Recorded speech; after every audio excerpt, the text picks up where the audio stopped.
කතා කරනකොට අනිත් අයට තරහ යනවා. සමහර අය කතා කරනකොට අනිත් අයට රාගය ඇති වෙනවා. සමහර අය කතා කරනකොට ඒක රුස්සන් නැතුව යනවා. සමහර අය කතා කරනකොට අනිත් අයට hina යනවා. සමහර අය කතා කරන එක තේරෙන්නේ නැහැ. බුදුරජාණන් වහන්සේ කතා කරනකොට ප්‍රඥාව උපදිනවා. ශ්‍රද්ධාව උපදිනවා. සිල්වත් වෙනවා. මේ බුදු මුව මණ්ඩලෙන් නේද මේ සියලු රහතන් වහන්සේලා බිහි වුණේ බුදුරජාණන් වහන්සේගේ වචනේ. අමාදහරි කතා කරන මිනිස්සු අතර ශ්‍රේෂ්ඨයි. එක අකුරක් බොරු නැහැ. එක අකුරක් කේලම් නැහැ. එක අකුරක් පරුස වචන නැහැ. එක අකුරක් හිස් වචන නැහැ. එක වචනයකවත් රාගයේ මිශ්‍ර නැහැ, ද්වේෂයේ මිශ්‍ර නැහැ, මෝහයේ මිශ්‍ර නැහැ. බුදුරජාණන් වහන්සේ සරණ යන්න.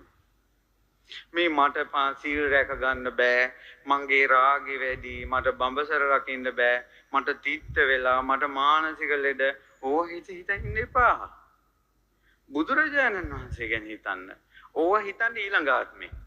ආයෙත් අමන වෙලා ඉපදුනාට පස්සේ මට බෑ, මොකුත් නෑ, යා මට ආදරේ නෑ. ඉස්කෝලේ යන කාලේ ඉඳලා මං එයා ගැන හිතාගෙන හිටියේ. මට කිසිම දැකීමක් නෑ. ඇයි යන්නේ ඔයා මට මේ විශ්වාස නැත්තේ? ඇයි මං කියන දේ විශ්වාස කරන්නේ නැත්තේ කියලා අඬා ñරු ගගා ඉන්න ඊළඟ ආත්මේ. බුදුරජාණන් වහන්සේ මුණ ගැහුණ වෙලාවේ අඬන්න එපා. වැළපෙන්න එපා. ආදරේ වෙනුවෙන් නැහින්න එපා.